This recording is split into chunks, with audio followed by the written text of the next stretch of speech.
Lost in the Lone Star land, with boots on my feet and dreams in my hand. A little sassy but a whole lot of grace. You'll see that fire when you look in my face. I'm a Texas girl with a heart so wide, family and friends always by my side. From the crack of dawn to the stars at night, I keep it real, keep my soul burning bright. Barbecue smoke, Friday night lights, cheering for the Astros under Texas skies. A little bit stubborn, a whole lot of charm. This big old heart will keep you warm. I'm a Texas girl with a heart so wide, family and friends always by my side. From the crack of dawn to the stars at night, I keep it real, keep my soul burning bright. Barbecue smoke, Friday night lights, cheering for the Astros under Texas skies. A little bit stubborn, a whole lot of charm. This big old heart will keep you warm. I'm a Texas girl with a heart so wide, family and friends always by my side. From the crack of dawn to the stars at night, I keep it real, keep my soul burning bright. From the blue bonnet fields to the city streets, every step I take feels like home to me. With a little sass and a lot of pride, this Texas girl's got nothing to hide. I'm a Texas girl with a heart so wide, family and friends always by my side. From the crack of dawn to the stars at night, I keep it real, keep my soul burning bright.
Well, hello, my friends. Happy Saturday. And thank you all for being here. So grateful to have you all with us today. Hello, Saved by Grace and Blue Eyes. How are you? Daisy Dukes. Good to see you. YouTuber. Hello, hello. Hey, Randa. Hope you're feeling better. Miss Kathy and Miss Rhonda. Hello to you, beautiful ladies. Let's see who else we got here with us. TJ, hello, hello. Pink Warrior, always good to have you with us. Let's see, Michelle, hello. Hello, Lisa King. How are you? Y'all come on in. Lori, hello. Let me see who else we got. I hope I'm not missing anybody. Scrolling through here pretty quick. Hi, Charlene. How are you? Mama. Tap dancer Lizzie. So good to have y'all today. Let's see. Angel of Light. Always good to have you with us. Catfish. Hello, hello. Let's see, anybody else? Town Chat Cafe, hello to you. Gabby Mist, hi, darling.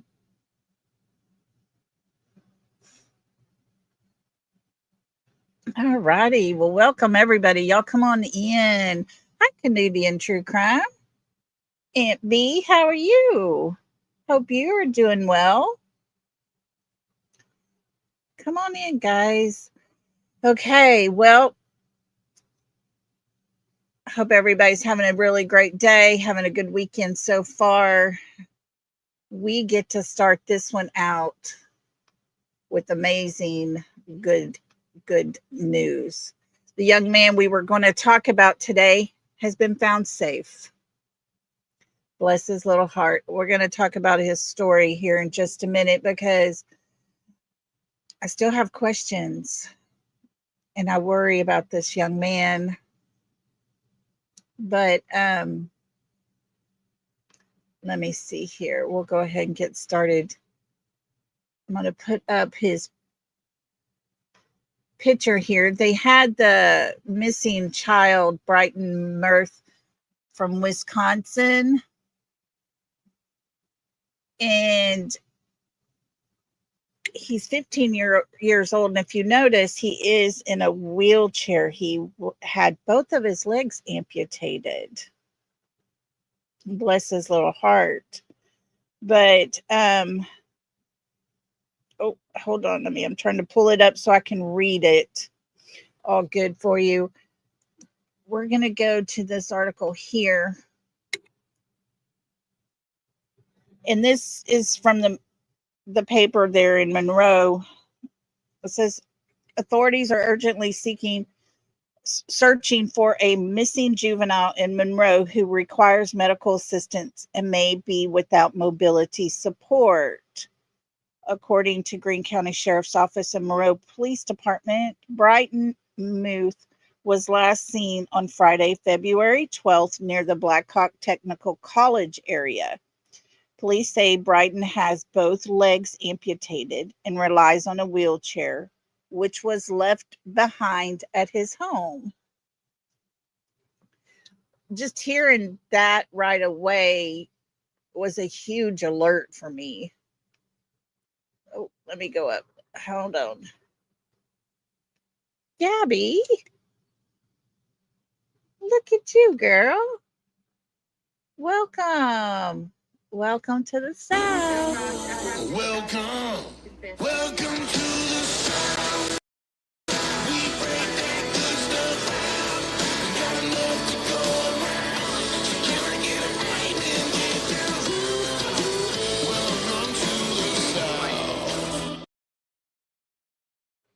South. Welcome, Gabby. We love having you with us. It said it's been reported that he was last seen wearing only undergarments. The sheriff's office noted that without his wheelchair, he may be crawling, raising significant concerns for his safety. Law enforcement is asking the community members of Monroe, Greene County, and surrounding areas to be on high alert. Anyone who may have seen Brighton or has information of his whereabouts is urged to contact the Monroe police immediately. They have not released details at this time, but stress that locating Brighton quickly is critical due to his medical needs and vulnerability. Now, I just saw this was put out 1 hour ago. The Monroe Police Department has announced the juvenile has been found. Monroe Emergency Service personnel found the missing 15-year-old handicapped boy safe and sound near his residence on Monroe's west side about 30 minutes ago. A firefighter located him hiding in some thick bushes at the edge of the property. Says Monroe Police, Fire, Greene County Sheriffs, and EMS and agencies from other jurisdictions assisted with this searching. A canine team from San Prairie PD assisted. The statewide alert that had been sent out has been canceled. Authorities are still involved in looking into the matter, it says. You know,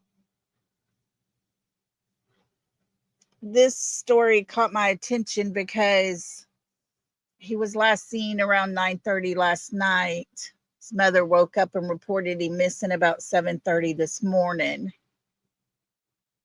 His wheelchair was left behind.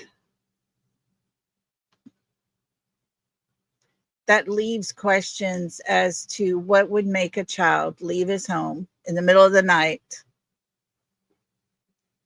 and not have taken his wheelchair with him. It does sound to me as if he ran away. And I just wonder what was this little boy enduring that would make him want to leave his home in the middle of the night, having to crawl. You know how difficult that must be for him to have to get out of his house on, into the grass and the roads and the asphalt and through the yards, sticks, limbs, leaves, all the things. That's got to be horrible for him. So although he has been found safe, which is wonderful news, still want to ask you guys to please keep this young man in your prayers, because we don't know what caused him to want to leave his home. It hit my heart really hard when I read he was last seen at 9:30 going to bed. Mom woke up and he was gone. Of course, we've heard that story way too much with almost no outcome whatsoever. I honestly believe, just like this young man, had Sebastian actually ran away, they would have found him somewhere not far. He was 15, or he is 15, Catfish.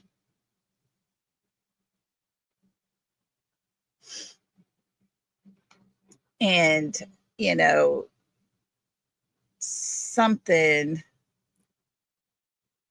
something is going on with this young man's life.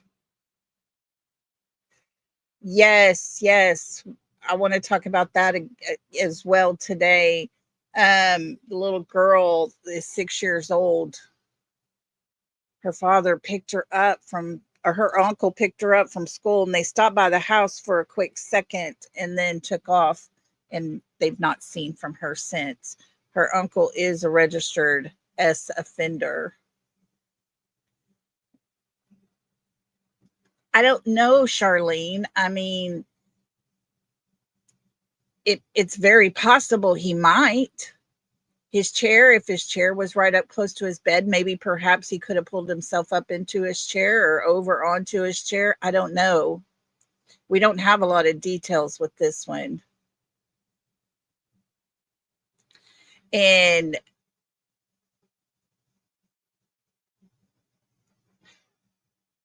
to have no legs, both of them, for whatever reason, has been amputated.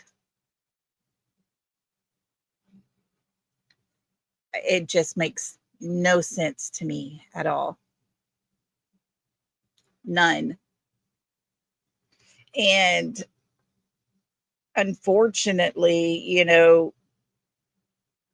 there are things happening in this world in people's homes behind closed doors that does nothing but raise, red flags every direction you go and look. And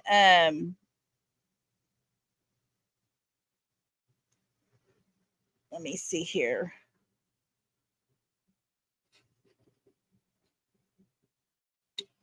And to be in that type of condition and to crawl out in the middle of the night, it's just horrifying to think that something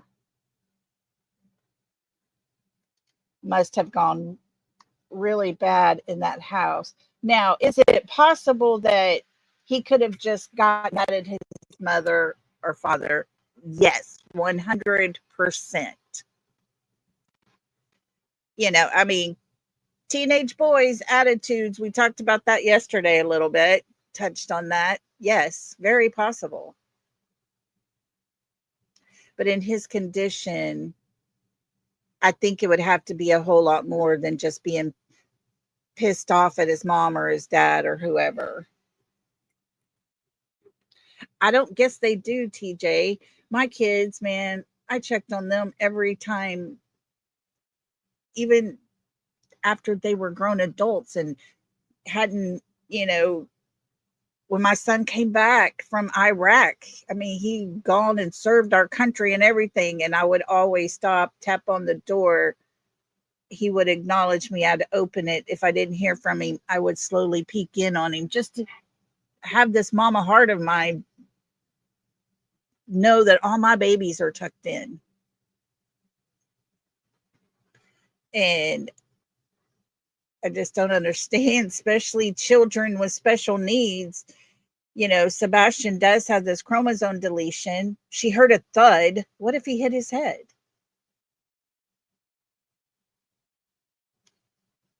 Yeah, Jacqueline, it's just sad. Something had to have been huge for this little boy to want to leave his home and leave his mode of transportation, mobility behind. I just don't understand it at all. I want to play. So y'all definitely keep this little Brighton young man, Brighton, in your prayers, because hopefully they will get down to the bottom of it. I know it's not on the thumbnail because we were going to cover this case with him a lot deeper, but he has been found safe. And that is our goal, is to help him be found. And now let's pray that the authorities can move on from there and get him to a safe environment, make sure his home is adequate, make sure things are okay, and he is physically okay in that home. So I'm going to pull this up and we're going to move on to little Ruby Layman while we're going over all of this. We're going to go over her little story.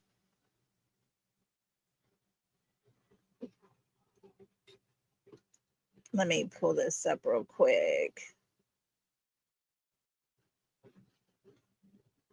Oh, and I don't know if anybody was, let me pull this real quick because I do have this.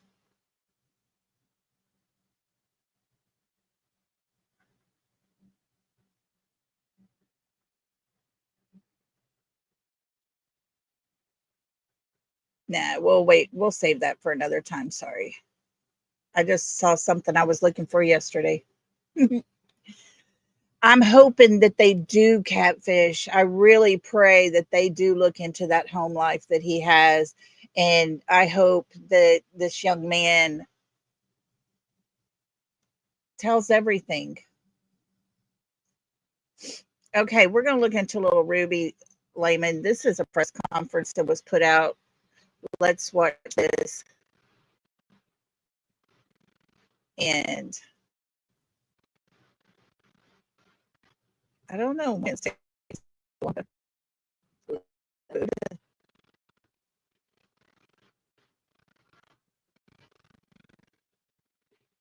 we go. Let's listen to information.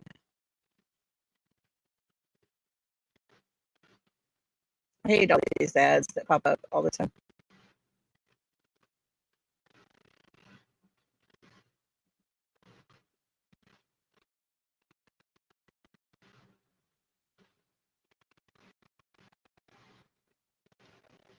Well,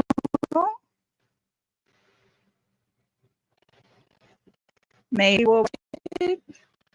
They did not say they sending back.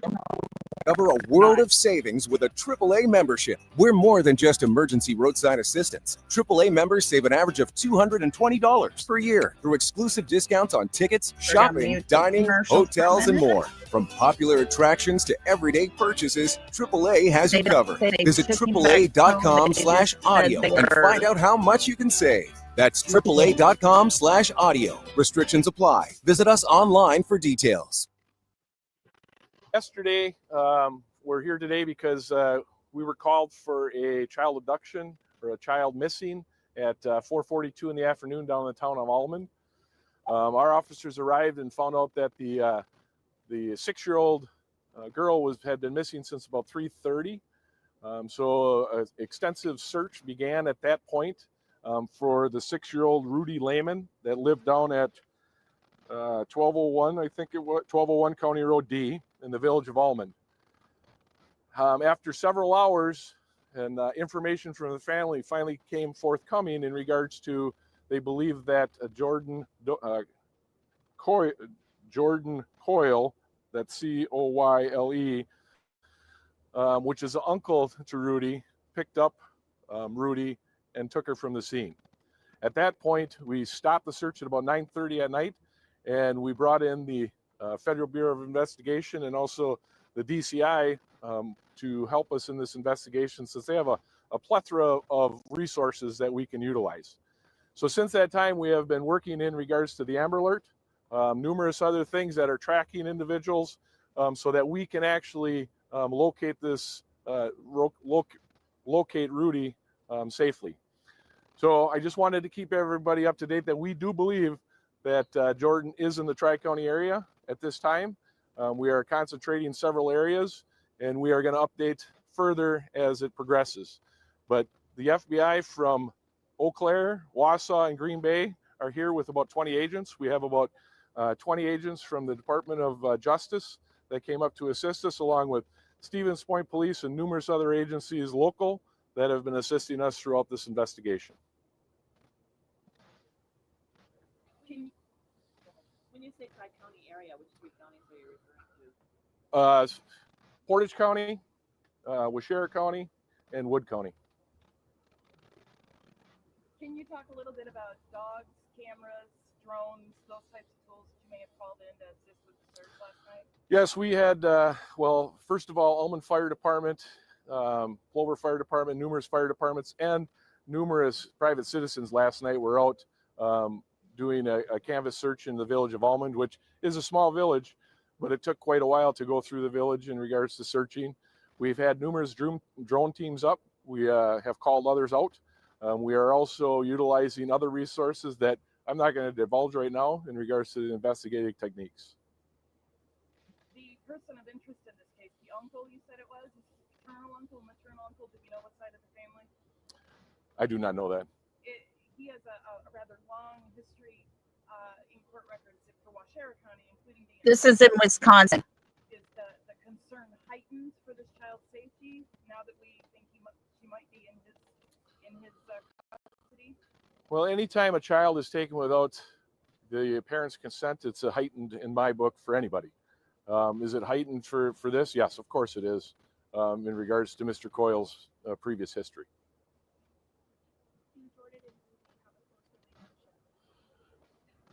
According to the family, the uncle and niece, yes, they do have a close relationship.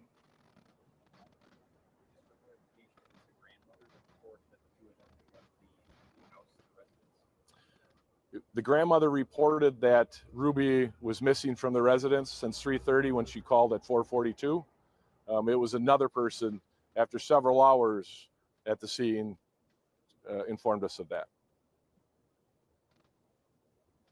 So because of that close relationship or possible close relationship, is it possible that the girl willingly got into the the uncle's vehicle and left with him on her own accord? I have no idea in regards to that.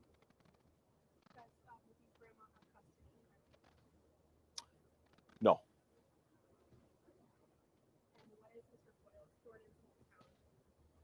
I believe it's village of Almond, or the town of Almond he lived in.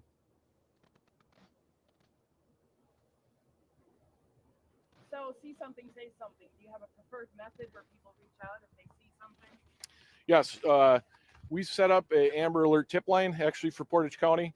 Not just the P3 app, not just the Portage County tip line. This is actually through the state that organized this for us. So it's 1-888-304-3936. And anybody that has any information in regards to contact with Jordan, any information at all that they think might be useful, we encourage them to contact the tip line.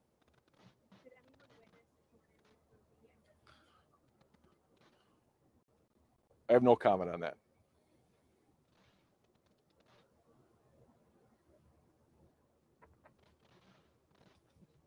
Any other questions? I'm sorry, what? Is his criminal history a primary factor in the Amber Alert? No, the primary is a 6-year-old that was missing and without any parental consent being taken from the location. And that's why, we brought in the resources that we have. And again, sitting here right to my left here is Mike Meyer from the FBI from Green Bay. And then I have Jesse Crow from the Department of Criminal Investigations. They are assisting us with all their crew in regards to the resources that are needed for Portage County, because they have a lot more federally and state-wise than Portage County does. Can you two gentlemen on either side talk a little bit about some of the additional resources that you bring into a local sheriff's office or police department to assist? I can say that with whatever the sheriff's department needs, we're here to assist with that. It's mostly with investigators, bodies, I guess, to come in and cover tasks that need to be done. Any technology is needed, but it's whatever the sheriff's office needs for this investigation, we're here to support them. And I'll just echo what Jesse said. It's we're here to support the sheriff, and anything we can do to help bring this case to a successful resolution. And as you can imagine, in a scene like something like this, there's a lot of people to interview and get the information.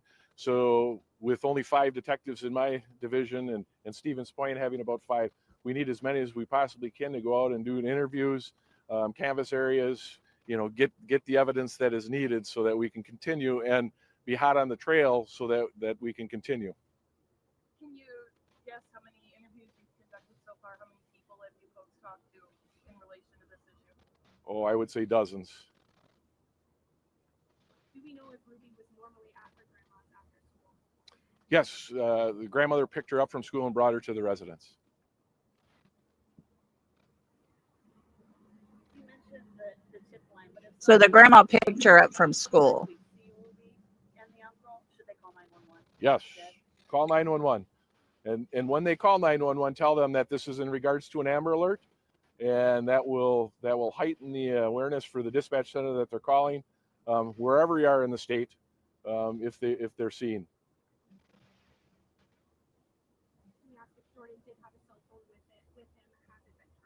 I have no comment.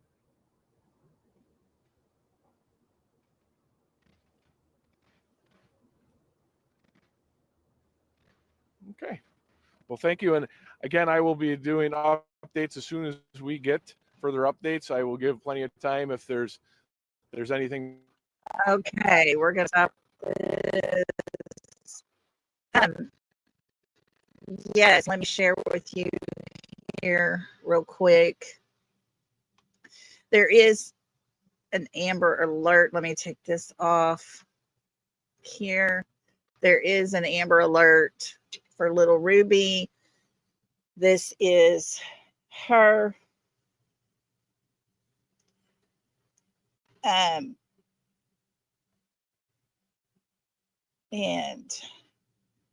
let me get back over here. Sorry, guys.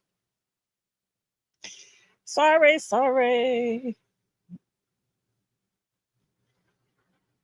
Okay, this is little Ruby, 6 years old, brown hair, green eyes, 4 inches or 4 feet tall, weighs about 100 pounds. The uncle is the one who had her with him. His name is Jordan A. Coyle, 34 years old, red hair, blue eyes, 6'3", 246 pounds. Says a Wisconsin Amber Alert has been issued for 6-year-old Ruby R. Layman after she was allegedly taken from a home in Almond in Portage County, Wisconsin. Ruby was last seen at her grandmother's house in Almond, Wisconsin on Thursday, September 11th. Shortly after arriving home from school, a suspect vehicle believed to be driven by her uncle, 34-year-old Jordan A. Coyle, stopped briefly at the residence and then left. Ruby has not been seen since. She was last seen wearing a lavender dress with smiley faces and white shoes with Lilo and Stitch on them. Jordan has a beard, mustache, and a peace symbol tattoo on his left breast, as well as a dinosaur, puppy, butterfly, and a cat tattooed on his arm. If seen, call 911 immediately or call the Portage County Sheriff's Office at 715-346-1400. Little Ruby needs our help.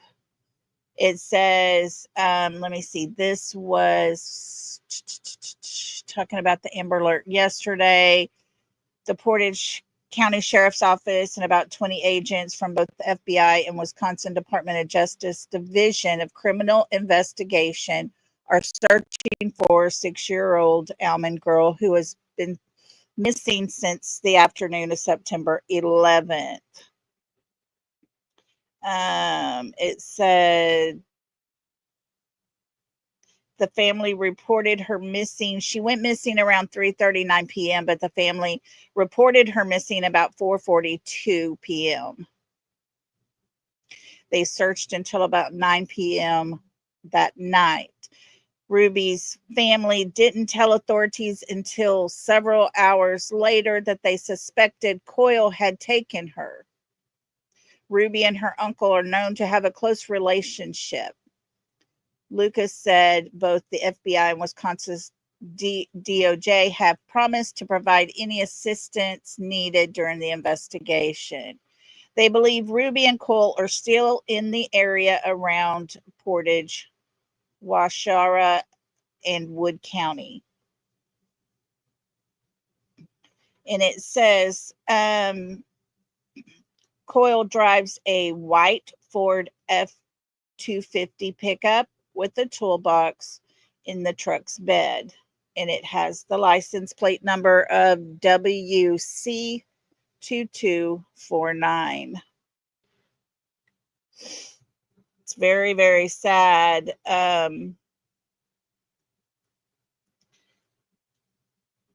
I just don't understand why people want to do that to a child. 5 hours ago, the search continues for 6-year-old. Good golly, she is precious. It does talk about they are doing a statewide search.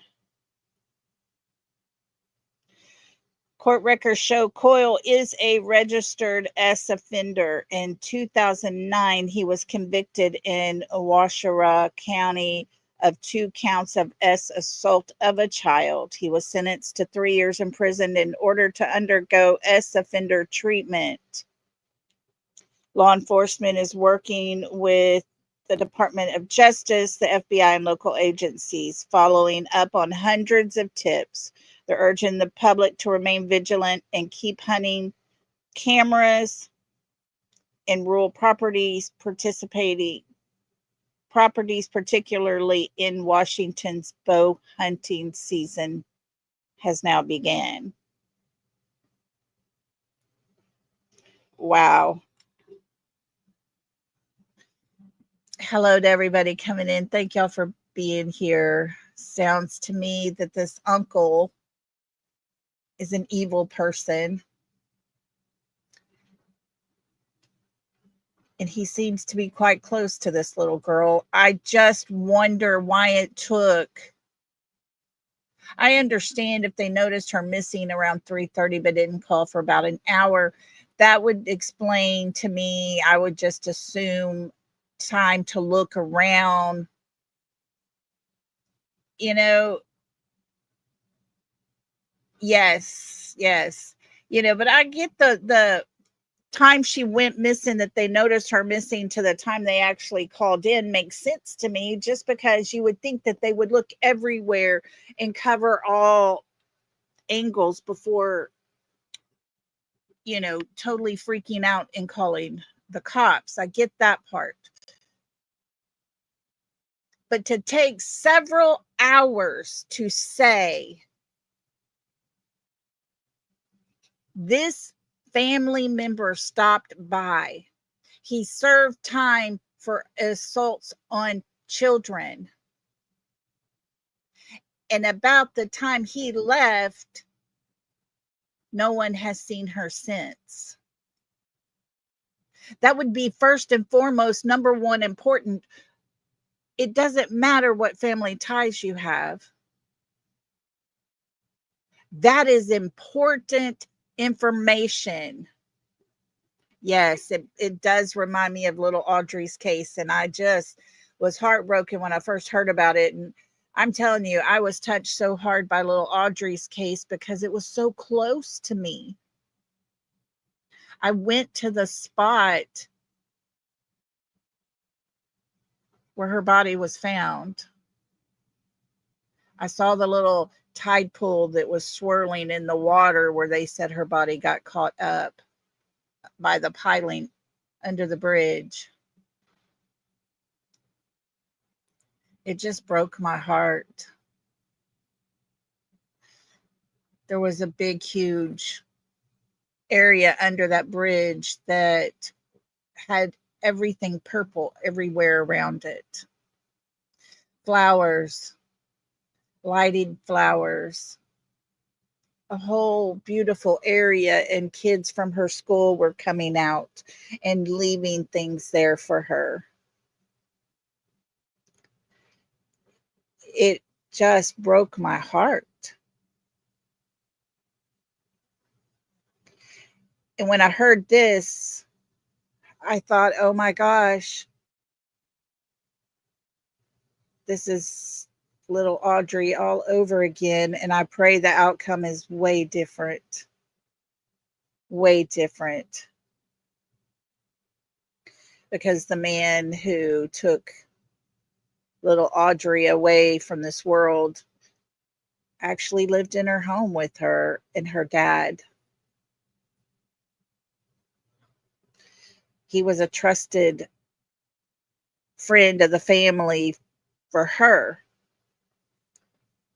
I suppose she probably felt safe around him, as does little Ruby with her uncle, although we now know that the uncle is not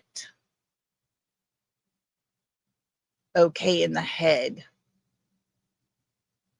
That uncle should have never been allowed in that home, near that home. Hey, Miss Retha. For anyone coming in, the little case about Brighton, he has been found, and our prayers are with him and his family, that the officers get down to the bottom of what was happening to cause him to leave his house. They said he took off his ankle monitor. Oh my goodness. Wow.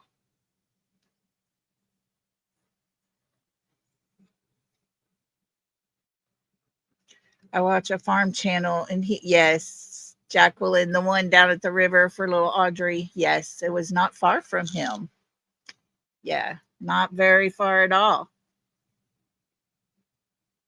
It just broke my heart going there. And the place that the man put little Audrii's body in, yeah, it was just sad. Hang on just a minute and let me see something here real quick. I'm going to go back to my channel and see. I think he'll to catfish because I don't think he can turn her over. He knows what's going to happen to him, I believe.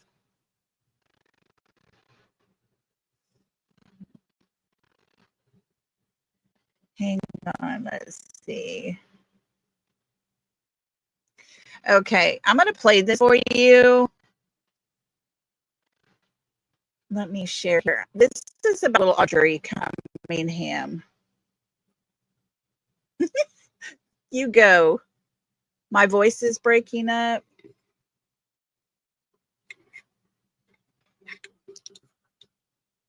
Is it better, guys? I hope I'm better. I got good signal. I'm going to take this off. And I'm going to share with you the video from little Audrii Cunningham. And there is no rehabilitation for these kind of people, Lisa. None at all. Yeah, he didn't show up at his probation. Oh, no. It's just not good at all. We're talking about little Audrii Cunningham as well. I'm going to share with you this video I did when I got there. Absolutely broke my heart.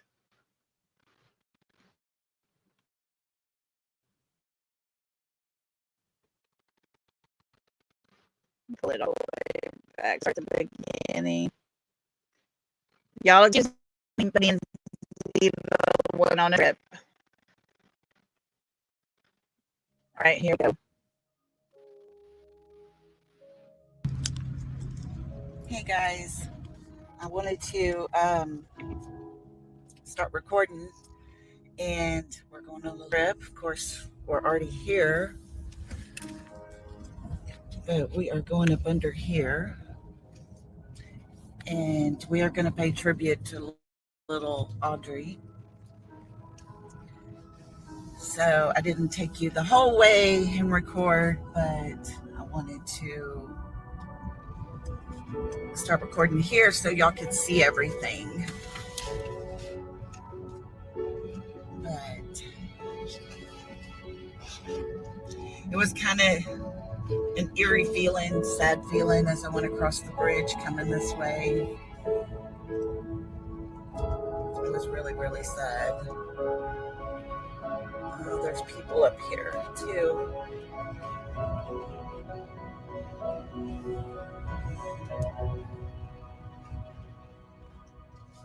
So we're going to turn this way.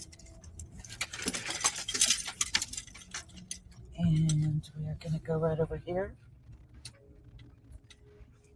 And we are going to park right here. And there we go. So hang on. Now, right above you is the bridge. And it'll show here in just a minute the train trestle. It's an old train trestle. And on the other side of that train trestle around the curve is where her body was put in. Sorry, guys. I'm trying to hold my phone and the dog, and it's so sad.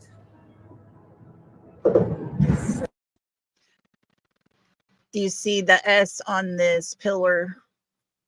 Just on the other side of that S is a little whirlpool of water that just gets caught into a circle. And that is where EquiSearch found her little body. Oh, very, very, very sad. And from what I was told, she was found on this side of that pillar right there. Right up against it, right here.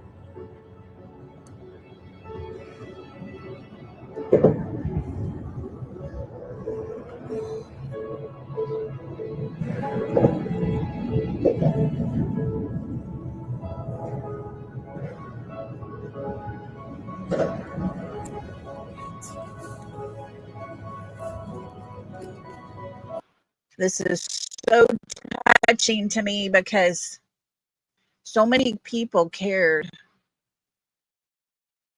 about this little girl, and it just completely broke my heart. Hold on, Siva.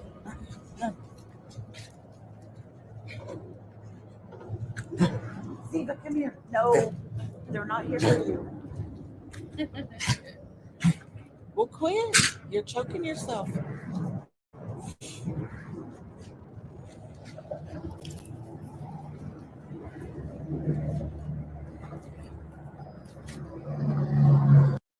This was done from people at her school. This little board here, and they were from people in her class, her teachers. They all brought little rabbits, little teddy bears, and placed them there.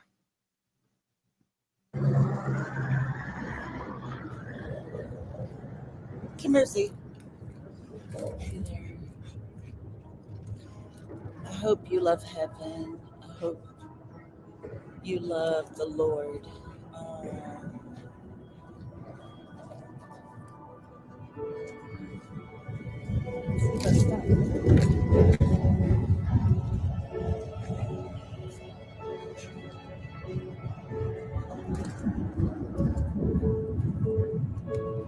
Get back.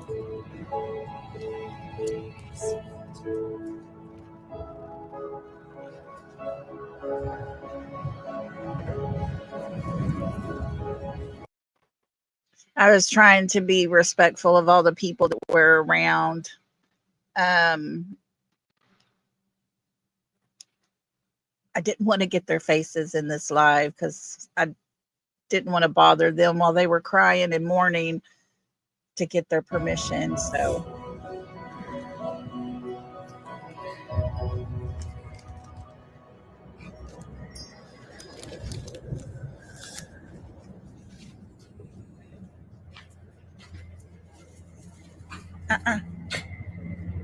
you're going to go back to the car? Be good.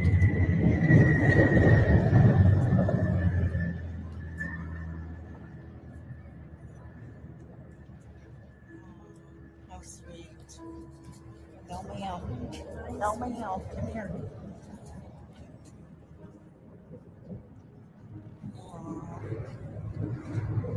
How sweet.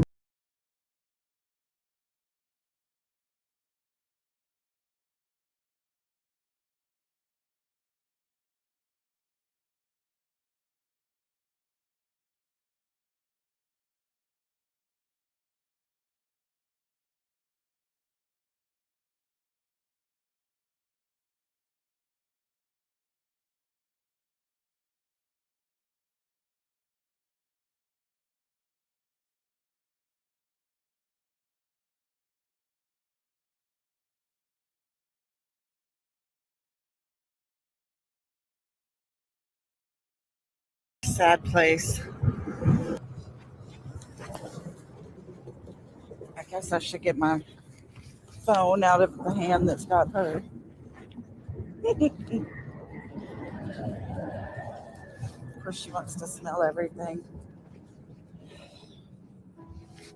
But we are going to come over here. Hold on, we got to unwind. Come here, Z. Come on.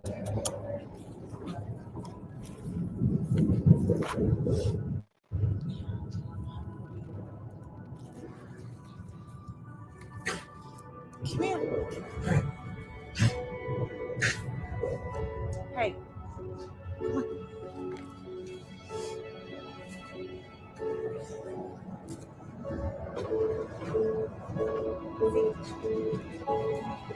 Okay, guys. Here is the Trinity. This is the Trinity River. This is the muddy, yucky water that baby's body was discarded into. No child ever deserves anything like this, and it was done by a monster. It's horrible. In this area right here is where her little... You see this swirly part at the top part of the screen there where the water just kind of swirls right there, makes a ripple. That is where I'm told that EquiSearch found her, just under the surface of the water. Body was found. And the river's usually up higher, up where I'm standing. And when they closed the dam, it lowered the water. And this is where they found her. They carried her up the hill where her little memorial is up there. So it's just super sad. Super, super sad. I've always liked coming over here, just kind of driving across it. It's just real tranquil. But today it's got a different feel to it. Completely different. And you can see the current, I think, pulling right there. And that's what brought her from down around that curve. I was told the rock that was tied to her was not heavy enough to pull her completely down to the bottom, but it was enough to keep her under the water. But yeah, the water's usually about right up to here, right up in there, because you can see where it starts to get dry, the lighter sand, and all this is usually underwater right here.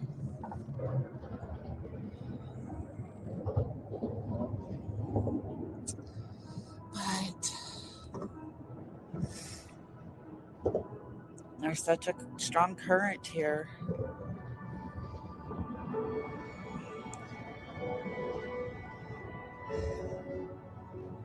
Okay, guys. Well, I'm going to let y'all go. I'm going to start walking back up. And I think it will take a minute here and just say a prayer before we leave from here. So I hope y'all enjoyed this, or at least kind of get a feel of what we were looking for and what it was all like up close. So they took her right up there.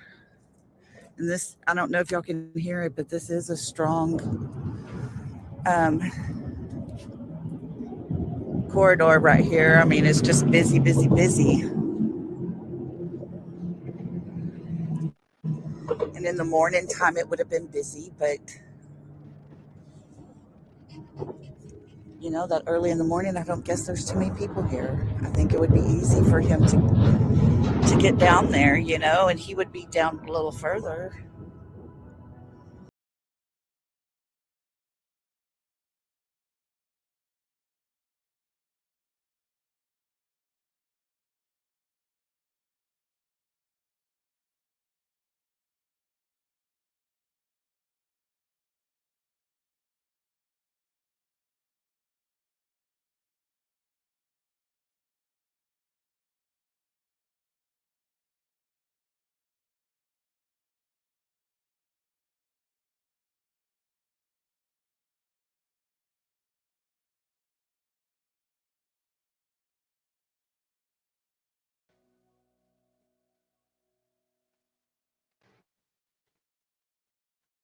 All right.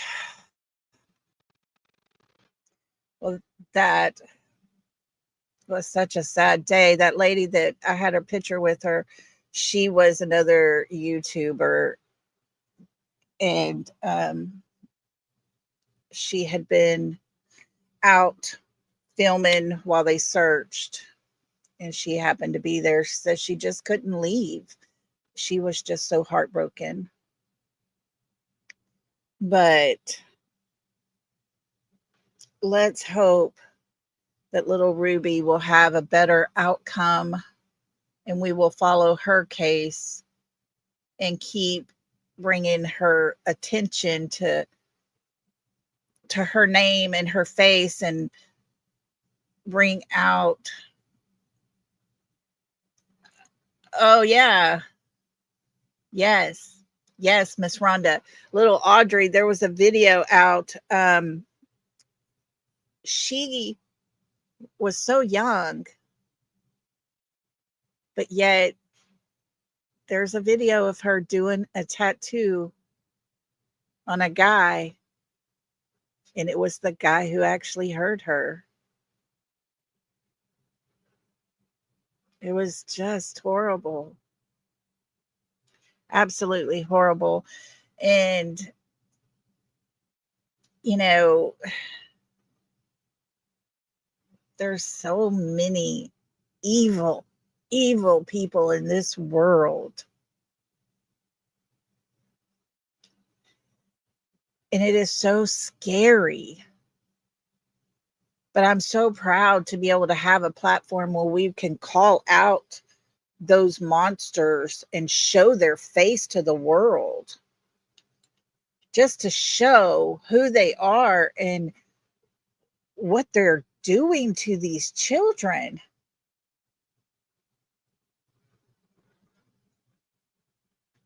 And if this little girl is that close to this uncle, and he has already done to children bad things, I just pray for that baby. I pray for her. What she could possibly be going through right now. Hey, Sheila. Yes, Sheila, they do need to stop hurting those children. You know, it's just wrong. I agree, TJ, 100%. I put responsibility on the people who were in charge of that young girl. We know her grandmother went and picked her up from school and brought her to the house. Who's going to allow that man to be around their children? People who do that don't just say, oh, they're my family members, I won't touch them. They don't care. I don't know, Rhonda. It's gross. It's absolutely gross to even think about that. Oh, Miss Kelly, it hurt me too. Oh, it broke my heart. And being so close, it just made me nauseous. My granddaughter knew her in school. They went to the same school. She didn't live far from the school that they went to. There was a pond right out back beside her house. They drained that pond, like instantly drained that pond. They stayed on her case so hard, so fast, they knew the clock was ticking for her little life. And they knew the person that was last seen with her. And the man they talked to and interviewed, it was him. He said he drove her to school. However, she never showed up to class. So they go back and find him. He was at the donut shop getting donuts. He had just done bad, ugly things to that little girl, abused her in a way that is just disgusting,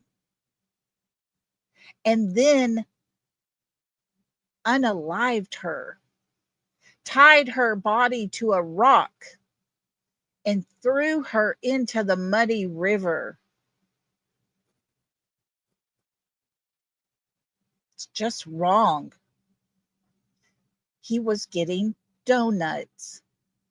His vehicle, he was driving an older Tahoe, it had mud all over it from where he drove down to the river all the way to the muddy place. He hadn't even washed his truck out. He never even cleaned the inside of his truck or his vehicle. Yeah, he acted like the cops was bothering him. Yeah. But I'll tell you what,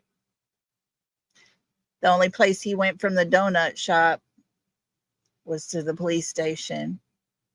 And they interrogated him, and they held him, and they interrogated him some more, and they did not stop until the next day when he went and showed them where he put her body in the water at. I am sorry that we sit here and talk about Sebastian's mother and we put a lot on her, but she was the last person in that home with that child, and with there being no evidence showing he ever left his home, she is the number one suspect in my book. This man told a story of how he drove little Audrii to school and dropped her off and all the things. They lie. These evil people, they lie.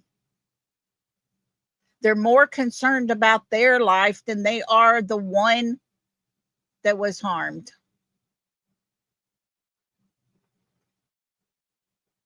Little Brighton had no legs, but he crawled out of his house in his underwear. Just his underwear. What was it that was happening in his home that made him leave his house crawling in his underwear?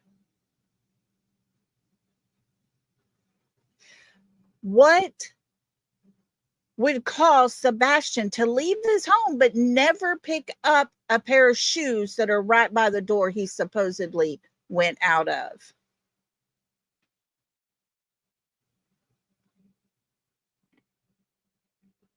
Madeline Soto, yes, Saved by Grace, Stephen Stearns. Little Madeline Soto just had her 16th birthday party. Never made it to school that day. Same day Sebastian went missing. Never made it to school. He says he dropped her off just a short ways from the school. He knew that they would go back and look at cameras and see that he never dropped her off in front of the school. So he had to adjust his story.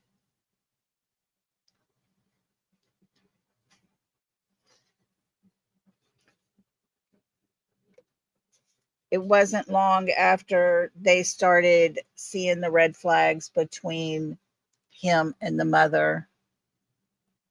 The mother who allowed her daughter to sleep in the bed with her and her boyfriends. I don't understand why I am sounding like that.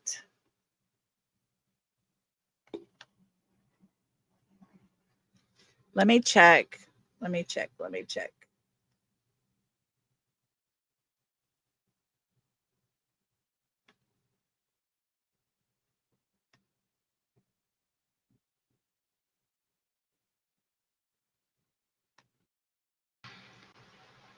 Does this sound okay? It shows everything's working good.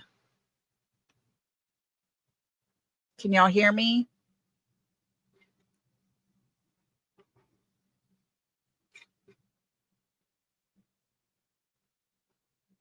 Okay. I'm sorry. I don't know why it's showing my mic is all good.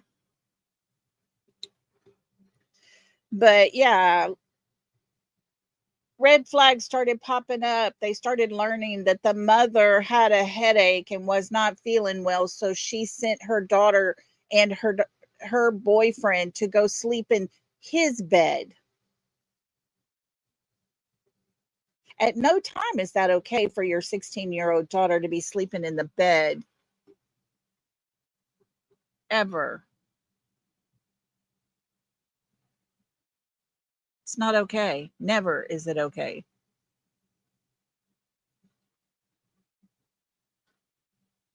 And yet, Town Chat, I have to agree with you on that thud, bang, thump, whatever noise she wants to call it, is going to be a crucial part. I really do. Yeah, I think the little boy with no legs was definitely hiding for a reason. I believe children know when there's evil around them.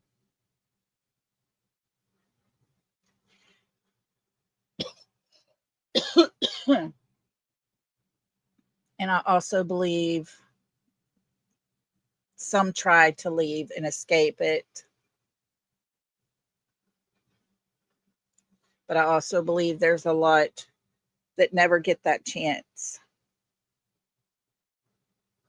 Right, Rhonda? That's probably what Mr. Chris will be telling us next, that, aliens took Sebastian, fooling with the airwaves and stuff. Yeah. I mean, they've tried to tell us anything and everything, but yet it never, ever makes any sense whatsoever.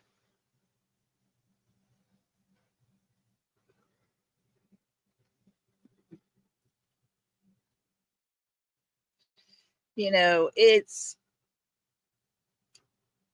good news that we can say Brighton was found and he was safe. That is wonderful news. I just pray that they talk to that young man and find out the reason he was going and running away. It had to have been something happening, something that was causing fear in him to crawl out of his home in only his underwear. A 15-year-old boy who has no legs.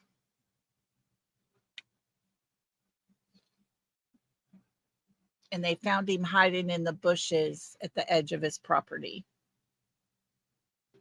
Something's not right with that story. Something's not okay.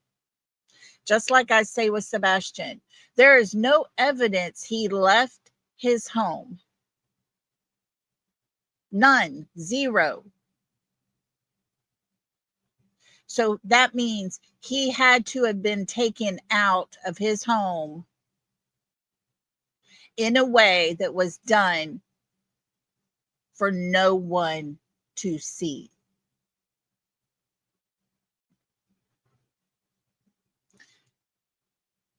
Yeah.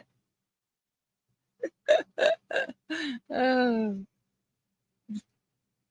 Yeah, something is not right. It sounds to me like he was trying his best to get away. Yay. Sorry guys. I just happened to look up at the TV. I have the UT game playing, and course, we're Aggie fans over here, so horns down. But my niece is my stepsister's granddaughter, is an UT cheerleader, and I just got to see her cheering. That's cool. Sorry. Didn't mean to get distracted. Oh, but that's cool when you see her. She's worked so hard for that. So go Mackenzie. But I wanted to go ahead and come on today and talk. I know we were going to do our main focus on Brighton's case because a mother goes to bed, her child's in his bed, she wakes up, he's not there, child has some special needs. And yeah, had a weird vibe on that whole entire story. I am so grateful he was found and he's okay. But like I said, I hope there are adults that are aware enough to get down to the bottom and find out what caused him at the age of 15 to crawl out of his house wearing no clothes whatsoever. There had to be a reason.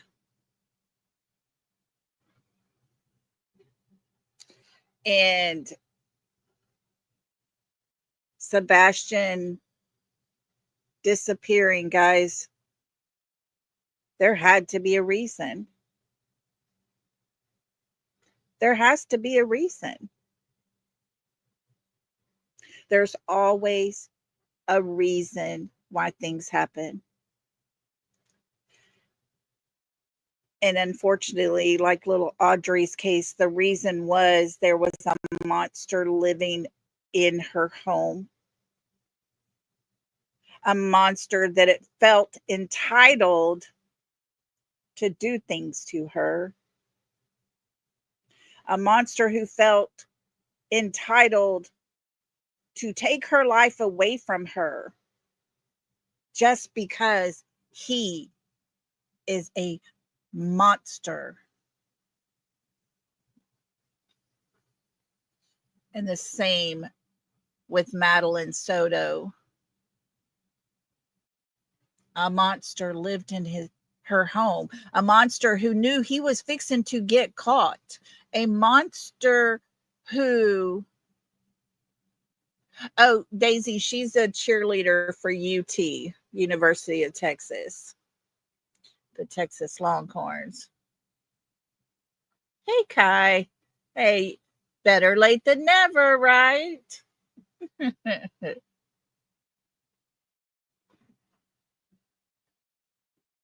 Oh, Ruby's been found?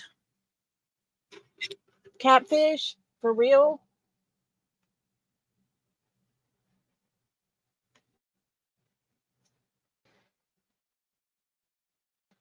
Hold on, let's see if we can find out.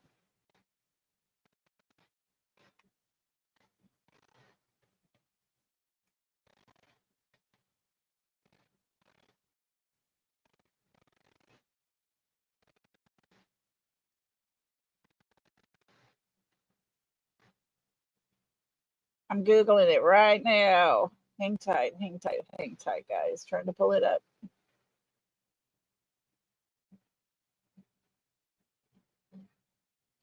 Oh my goodness. 2 found in one day.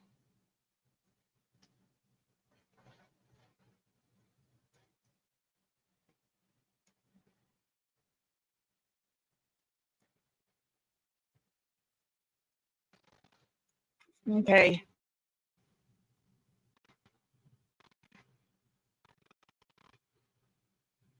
Hang on, I'm going to share this screen real quick with you guys. Let's look here. Awesome. Guys, good news. 6-year-old Portland County girl at the center of Amber Alert found safe. Suspect in custody. Authorities say the 6-year-old girl who was reported missing on Thursday activated a statewide ambulance and found safe. The suspect is in custody. She was found safe Saturday. 2 days after the The suspect is Will's uncle and is a registered sex offender. Records. No other information has been released. Wow. And this is what we read earlier. Wow. Amazing. Look here. That is his truck.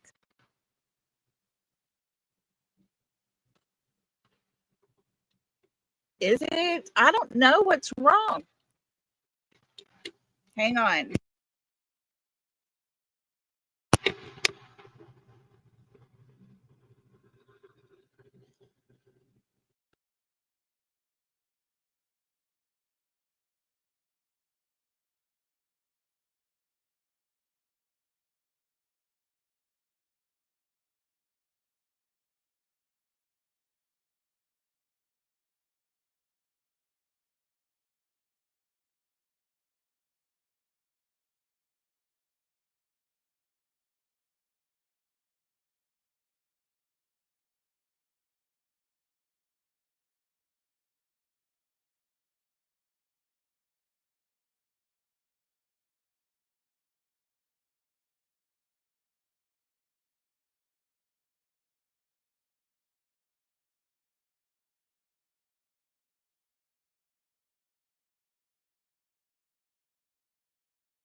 Hello, can y'all hear me now?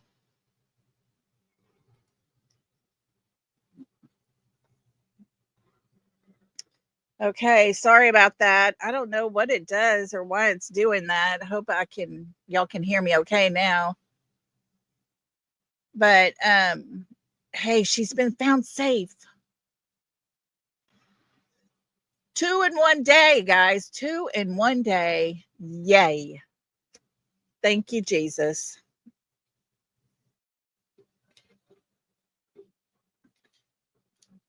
And the guy is in custody. They have him in custody. So no other information at this time, but we'll stay on it. We'll listen, out for anything we can find. Let's hope and pray that he is put away for a lot longer than 3 years. And let's pray that he has not done anything horrible to that little girl.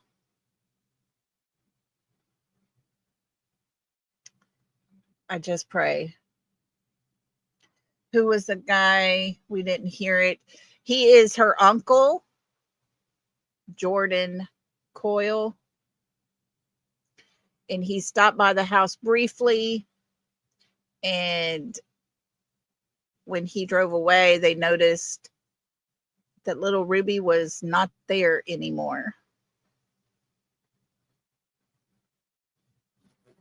Yes, maybe CPS will get involved and, hopefully the family of any child will not allow a person who has had offenses against children anywhere in those children's lives. It's wrong on all kinds of levels. I understand if you are wanting to have a relationship because he's family. I get it. You have a relationship. Leave the children out of it. Don't allow them around your children. It's horrible. Unacceptable. We know that Katie left her child with the woman who did things even to her as a young child. Her grandmother was there in the room, in the house with her mother when she left Sebastian there when he was only 6. That is not okay in any way, form, or fashion. Sure, the grandmother, would be there to protect little Sebastian, but what if grandmother had to go to the bathroom? What if grandma turned her back and Sebastian went into another room?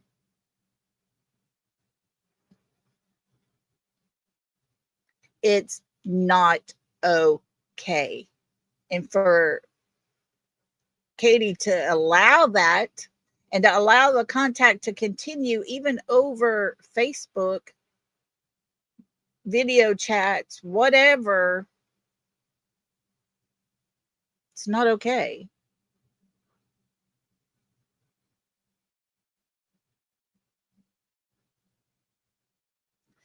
Okay, I'll say this. The glasses that were found, Seth said they looked a lot like Sebastian's. They have said it was not Sebastian's glasses. That's what the officials had told him. I will say this. I've been told the prescription for those glasses were never confirmed.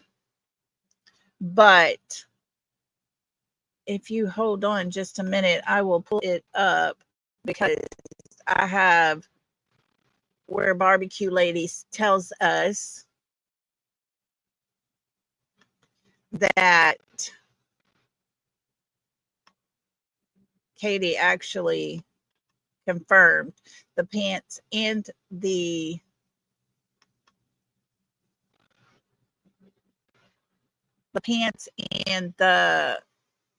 glasses were Sebastian. Yes, any proper law enforcement agency would have even been close to looking like Sebastian's. The prescription should have been checked. Aloha, our friend. Let's see here. Sebastian.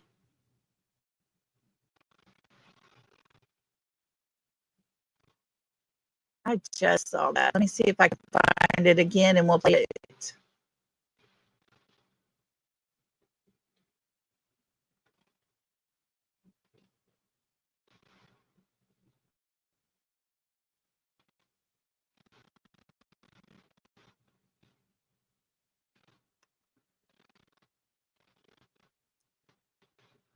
Okay, it should be in this folder. Let me look here.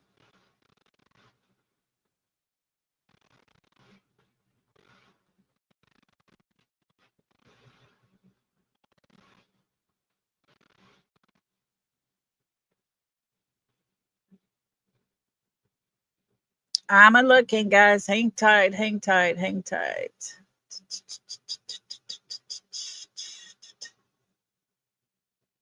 Okay.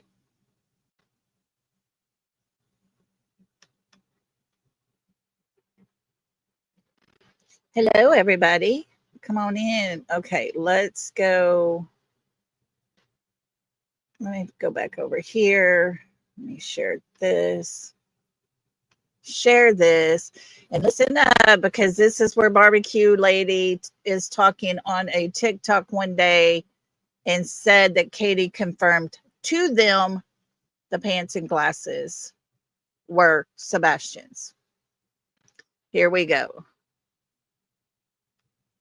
Just recently got a new pair of glasses. Like, what if they were his old glasses or an extra pair? We all know that when kids get glasses, you're going to need an extra pair because more than likely they're going to break one. I think they said they weren't his, though, that the TBI said they weren't.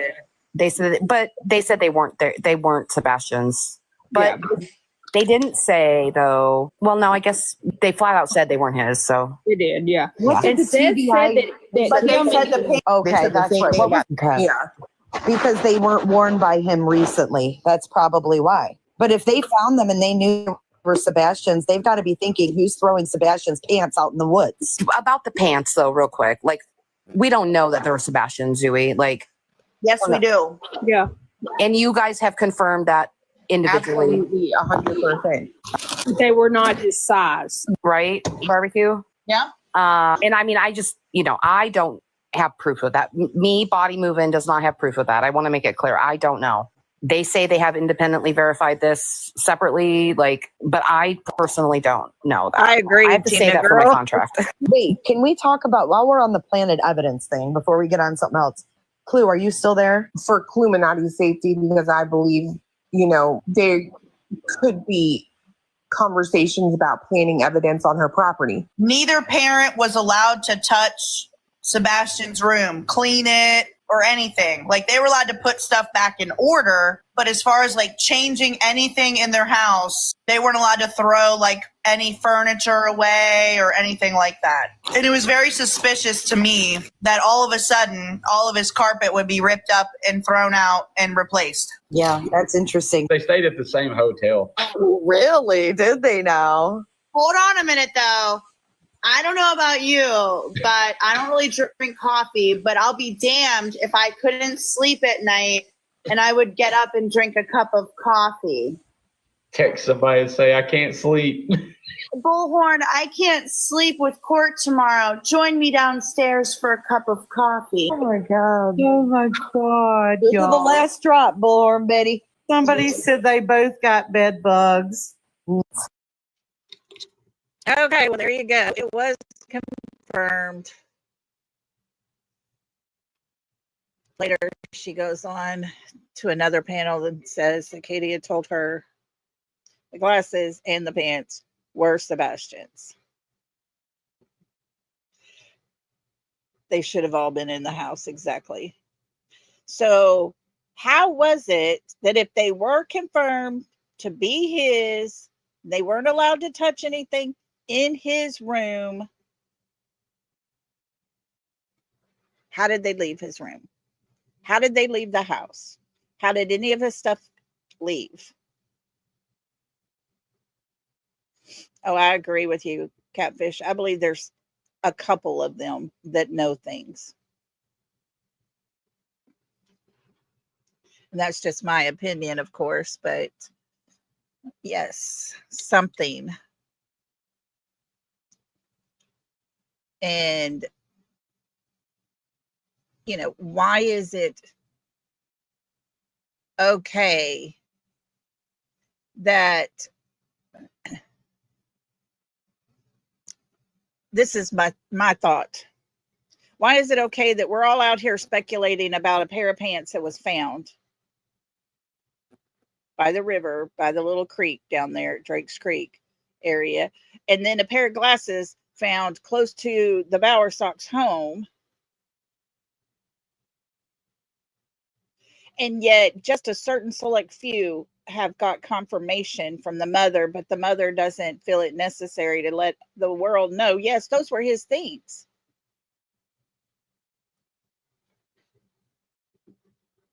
No doubt, YouTuber.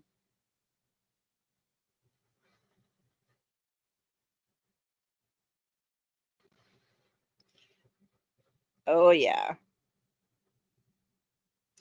Yeah, I believe there are some things at play when it comes to Sebastian's case that are done and said and put out there intentionally.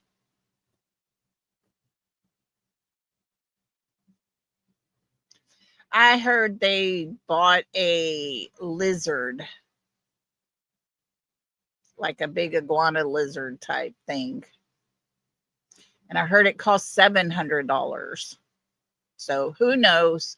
They were seen at an event. It looked like in a civic center or something to that sort. And it was a animal reptile event where you could go in and buy animals, like turtles and, lizards and snakes and all those kinds of things. That's what I understood. Right. Yes, YouTuber. We all agree with you on that one. For sure. Lord help him. I agree, Daisy. I believe his room is emptied completely out. And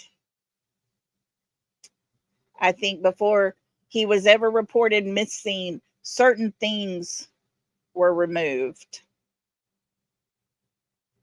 Yeah, his room may now be the lizard room. Snakes, living with snakes, right, Rhonda? Yes.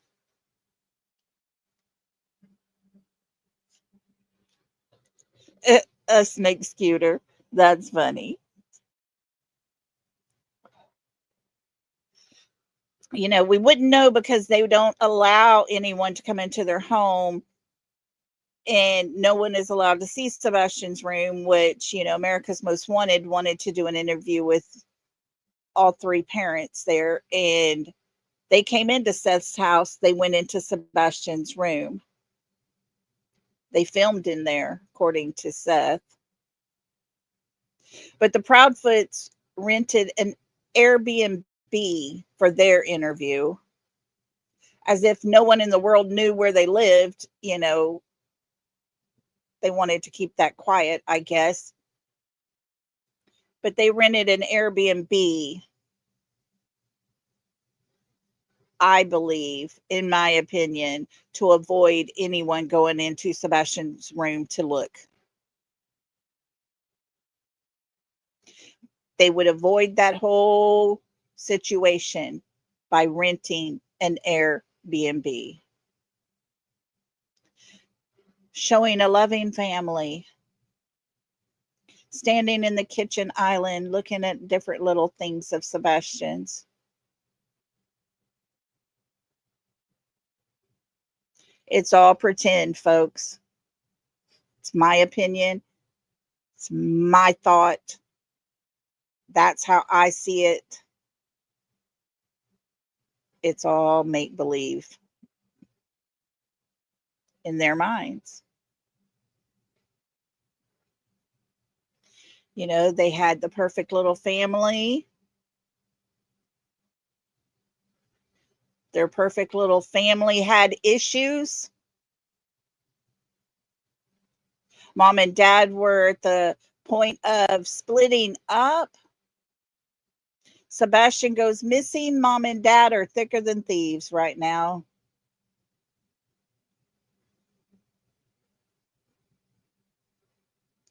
Right? Those little things were probably CPs, like the crane. Exactly. You know, I was listening to Rich and Ruby last night. I had missed his video, and I finally got a chance to sit down and listen to it. And he made a comment about the people in that town say that, you know, Mr. Chris is still being bottle fed by his mommy. These are people that live in that area, that know that family, and they know they were nicer. I wouldn't say he was bottle fed, but you know, same concept. And these are that's words that he was told from people that live in the area of Hendersonville, that know of that family.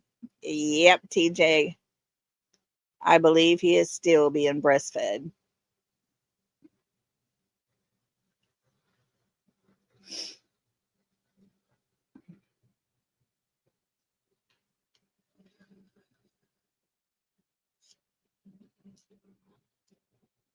You know, it's absolutely gross for a grown man to be led by his mother. And I suppose since Katie didn't have such a wonderful relationship with her mother, that she embraces Chris's mommy as well.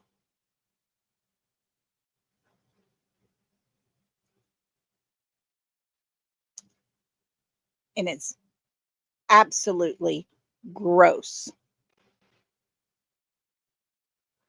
It's time for them to learn to grow up. Quit lying. They have been caught in so many lies, it's unreal. Right, Tina girl? And that was from Rich and Ruby. Those were, that's things he was told by people who lived there.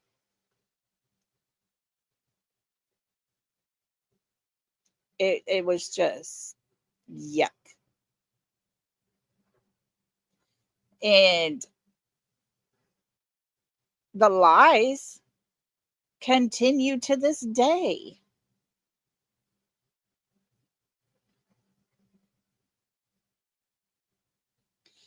And it's so sad to me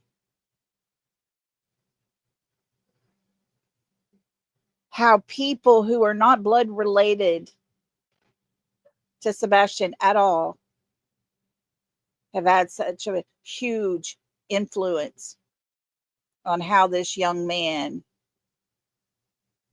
and his life has been altered due to them.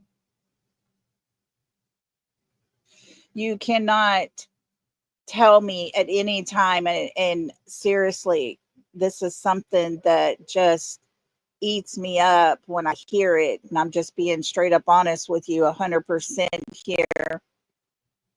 For people to tell or to say that Texas Roadhouse really has nothing to do with Sebastian going missing. It's awful funny how people who look identical to Chris's family are seen all around at Texas Roadhouse. How is it that so many were there that night doing signals, passing signals, covering their mouths to speak to the other one as they walk by? And yet, none of them acknowledge Katie or Sebastian.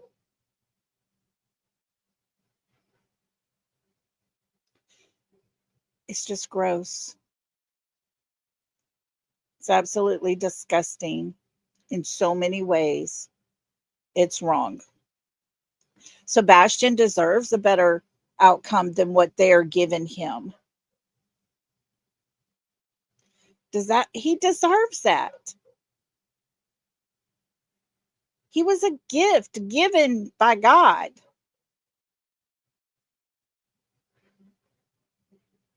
Why is it that his future was chosen for him by them? Why was it his father didn't have a say so in what happened to him that night?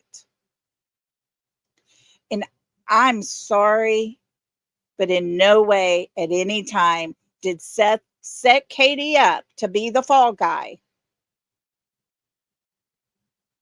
for Sebastian going missing. It's the most ridiculous thing I've ever heard in my entire life. That was gross. Just blatant, outright trash the father in any way possible.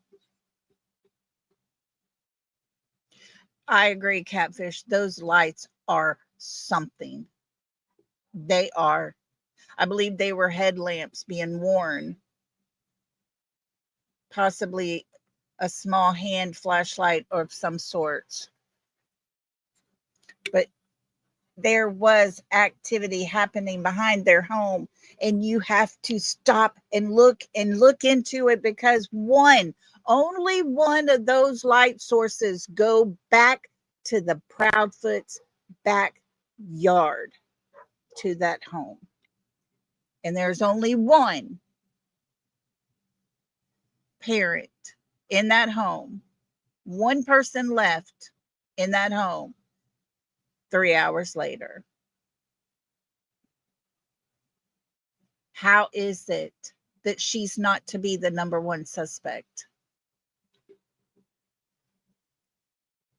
It does not make any sense in any universe at any time.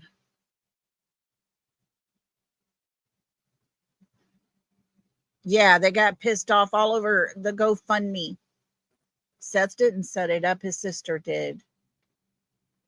But boy, that just crawled them every which way but loose, didn't it? Mr. Chris was mad. Don't know why he was so mad. His mommy's paying for everything.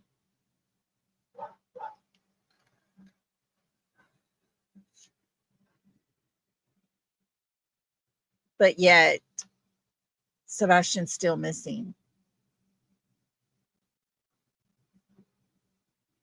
Sebastian is still missing. Nowhere to be found. And yet we're told a story that he ran away out that front door, walked off the porch, and poof, gone.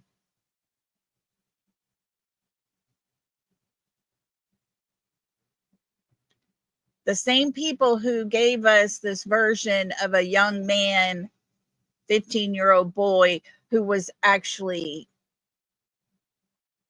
very, very far behind in life. I know, right, Tina girl? It just blows my mind. And it insults my intelligence when they want to put out ridiculous stories like that. As if I'm so stupid, I can't understand that what you're telling me is an outright lie. See, most of us have done our homework. We've done our research. We don't rely on just one person to tell us something.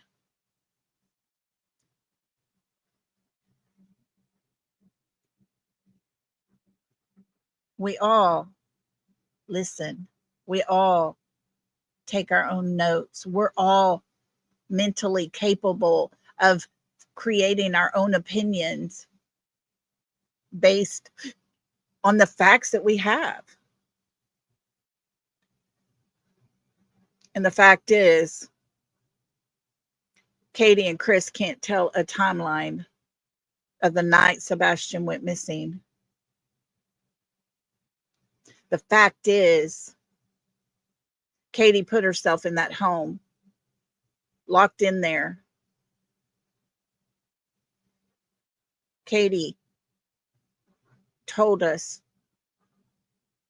that he left the home and ran away, but yet there are no facts to back that up.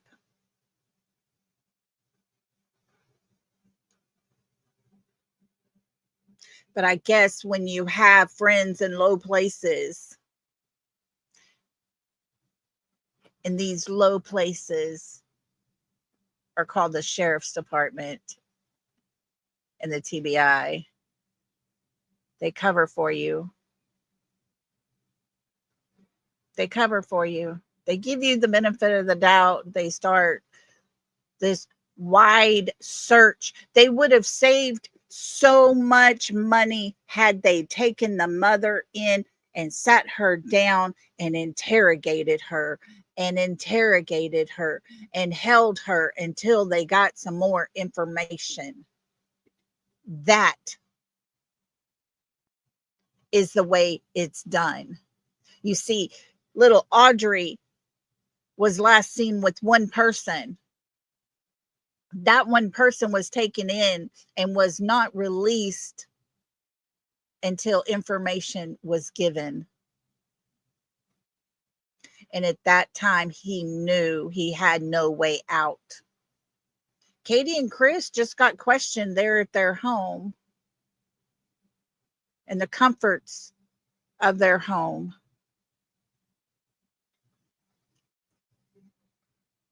Katie and Chris led the narrative, and their friends followed it, knowing damn good and well Sebastian was not out there somewhere. Yeah, right, Tina girl? Mr. Chris calls it networking. Well, his network is fixing to get busted.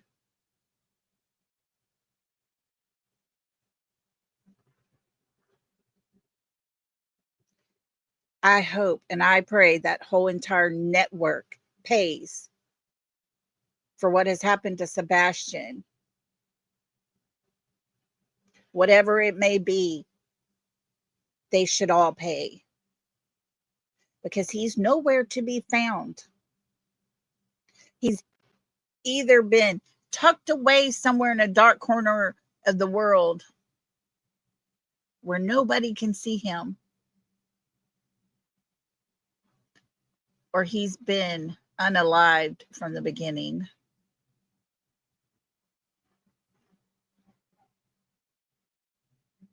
No, I agree, Daisy. They don't want him found.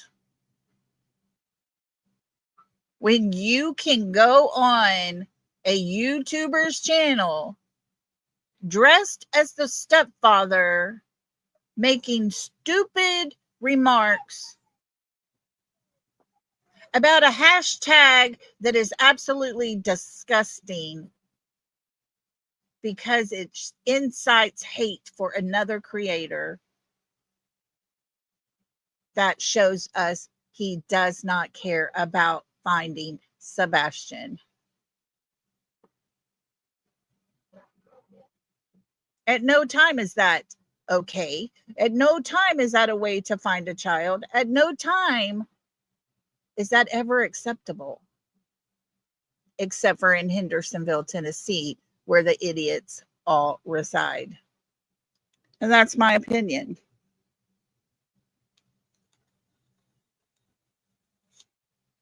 Oh, yeah, Daisy, 100%. 100%. And guys, while we're here, let's make it clear and make it known to everyone, myself along with moderators, subscribers, and anyone in chat, express their opinions. On this channel, we present speculation, possibility, and show things found for everyone to decide for themselves what opinion they have. We are here for helpful purposes only. We are not here for drama, hate, or anything negative. Please respect all opinions. And once again, my content is not to be used in a negative way at any time, ever. Thank you very much. Guys, these children deserve so much more than the evil that they come across. And this young man right here deserves to grow into who he wants to be in life, discovering who he is and what he wants out of his life.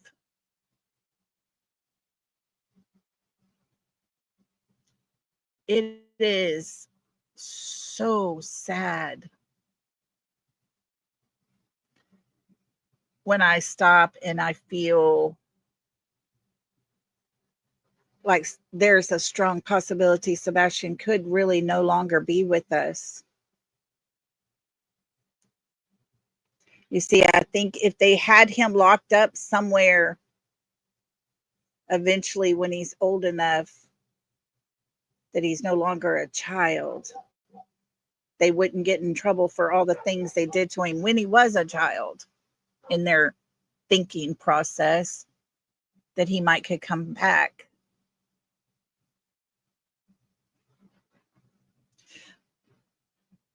But to have a stepfather say on day one, what are you going to do when this thing goes south? And the dad says, I'm going south. And the stepfather says the words, what if he is dead?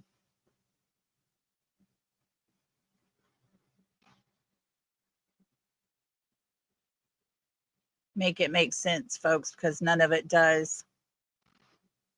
You don't say those words on day one.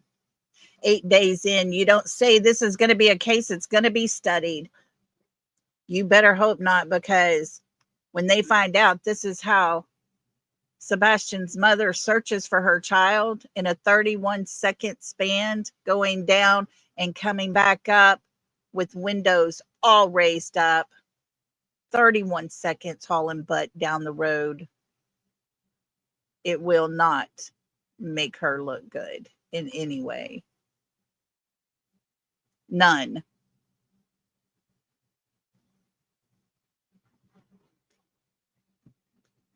For years to come. And yes, Tina girl, I think Crabtree has gotten himself in a little too deep.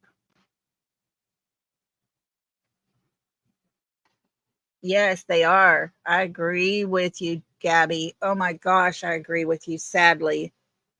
They're just rubbing salt into Seth's wounds. That's all they're doing.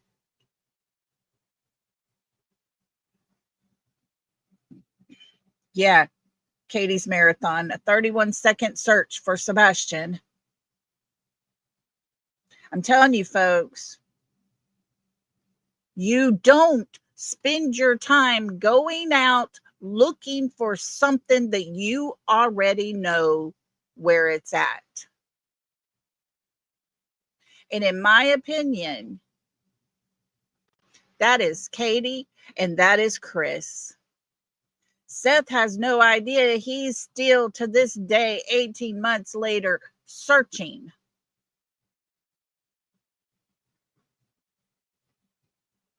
But Katie and Chris, they don't search. They don't even want flyers passed out at one of the biggest festivals that's going to be in that town. And by the way, there's a panda festival the same day as Pig Fest in Hendersonville. Sushi was one of Sebastian's favorite things to eat. He would have loved to go to that event, wouldn't he? Hopefully, by the time Pig Fest rolls around, this billboard will be up in place not far from the road for everybody to see as they're driving in.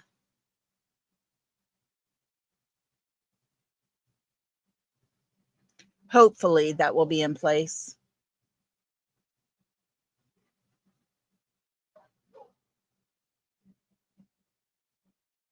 I think Crabtree is just trying to cause a diversion, just like all the rest, trying to cause havoc, wreak havoc, anything and everything they could possibly do to get their eyes off of Sebastian. That's my belief. And I wanted to put this up. If anybody's going to be in Hendersonville around the 21st of September, and you might want to go to this event, or not around Hendersonville. This is in Greenbrier, Tennessee, at the City Park, Louise Martin City Park. On the 21st of September at 6:30, there is Lights of Hope, honoring every story, lighting pathways to support and prevent. That would be a wonderful place for Sebastian's flyers to be passed out. So just an FYI to anyone who is anywhere close to that area, if you would like to go pass out Sebastian's flyers, it would be amazing to do.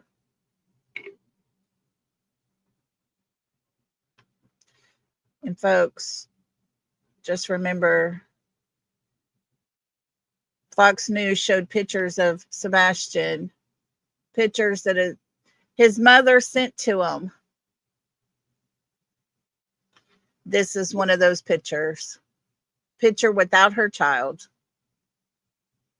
These were the other three boys. Sebastian's not there. Make it make sense. Make it make sense. When you see this picture and you know this is Sebastian right here, that's the person you're going to be looking for, because that's the picture they put out on the news, right? Out to the Fox Nation. You're not going to be looking for this young man, are you? She didn't want him found. She still doesn't want him found. She's living a life that she chose. Guys, remember, y'all can go to the merch store, Cow Tees Design. Grab you a coffee cup and have coffee with me. You can always grab a lollipop t-shirt, one of our beautifully broken shirts as well. They come in long sleeves and short sleeves. And this one says, I may be broken, but I am beautifully made.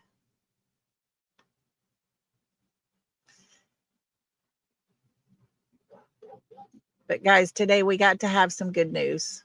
2 kids found safe. 2 kids whose stories will hopefully have some resolution for them. I hope and I pray that Sebastian will be found and his story can have a resolution to it, that we can grace him with love and prayers and be his friends for life. You know, his mother and stepfather made him sound so pathetic, saying he only wanted friends for his birthday and for Christmas. Had to throw that in there for sympathy.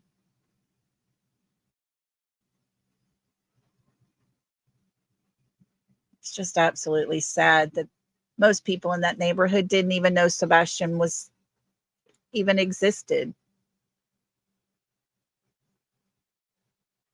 He was locked up inside the home most of the time, I believe.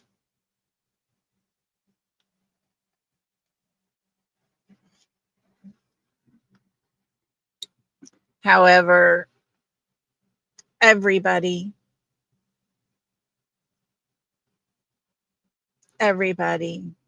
knows about Sebastian now. As many people as we can reach, they know. They know Sebastian existed. They know his story. They know the hell that he lived in. And with that, we continue. We continue. We just keep going. Yes, exactly, Tina girl. You know, I found it very suspicious when I heard of little Brighton's story, you know, because mom went to bed. And then when she woke up, he was gone. And my heart sank.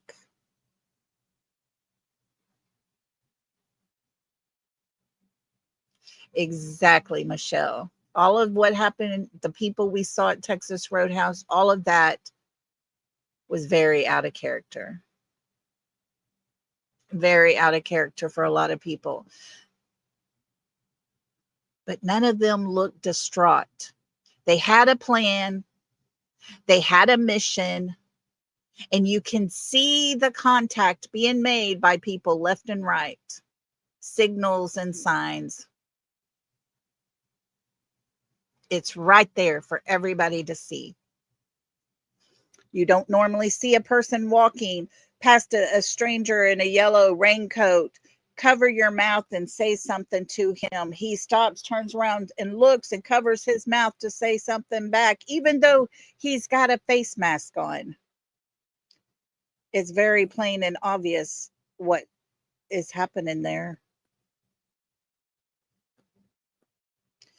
You don't see that same man with the yellow coat standing there with the phone in his hand that actually had a picture of Sebastian on the screen side.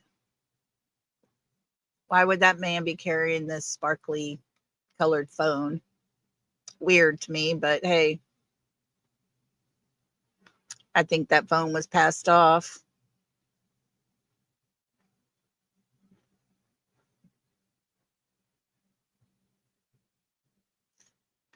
She tells us they went by the bowling alley, they went to the bowling alley, and from there they went to Texas, or to eat, and they went to Texas Roadhouse for dinner. She doesn't tell the story that they didn't go bowling. It wasn't until later, when questioned even more about it on a podcast, that we learned there was a bowling tournament. No alleys were open for them to bowl.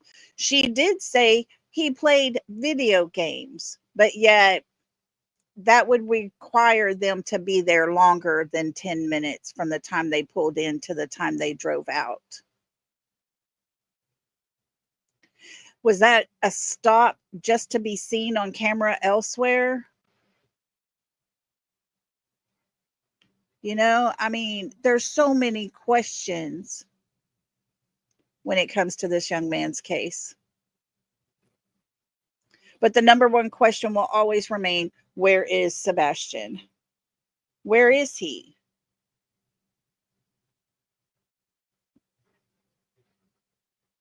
Where is Sebastian? It's crazy. So sad and so crazy that we have to sit here every single day and ask the question, where is Sebastian, when people actually know. The people not looking, the people not wanting his flyers to be passed out. They say they keep putting his flyer out there, keep posting his flyer. We want to reach thousands of people, but we're turned down by his family and his stepfather's family. They don't want it. They don't want him being found. What more can you say? It's absolutely sad. And they want to put everything off on the father, who is not sleeping well. Yes, there is video footage they have, and from the time they pull in to the time they leave is right about 10 minutes. We should be seeing that. I think it's going to be released pretty soon.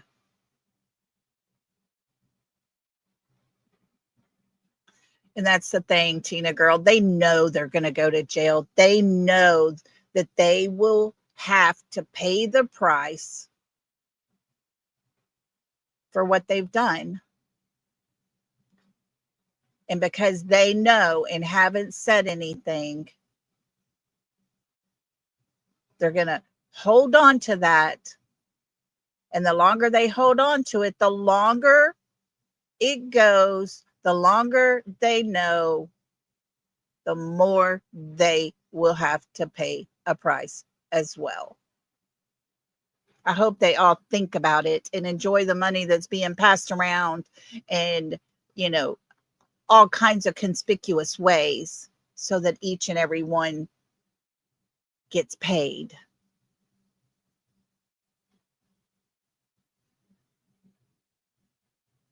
Because I believe, in my opinion, that's exactly what's happening before our very own eyes.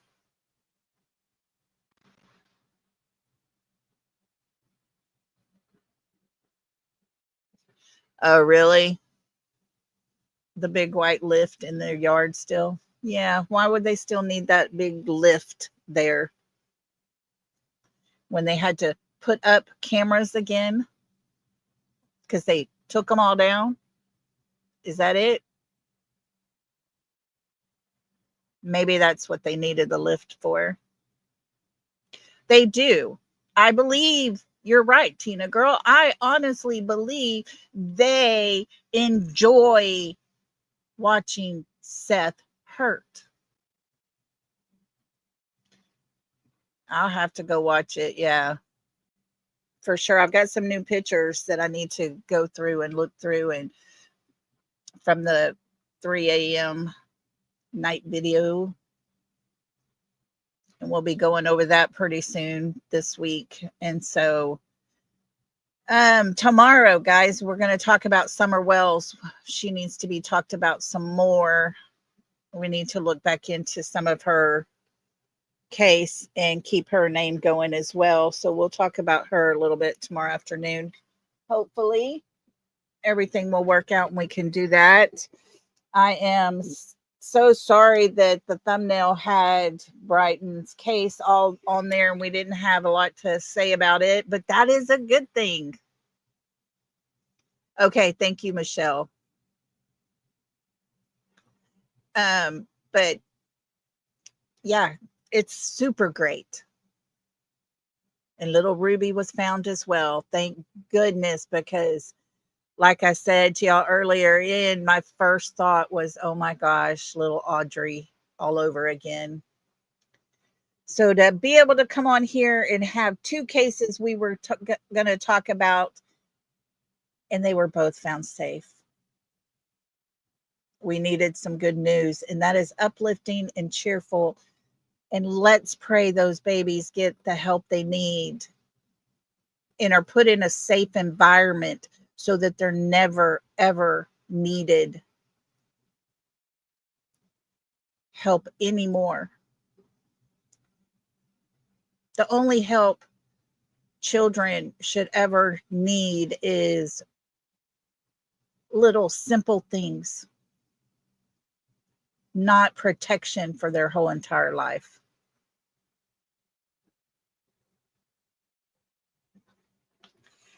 So y'all keep them all in your prayers.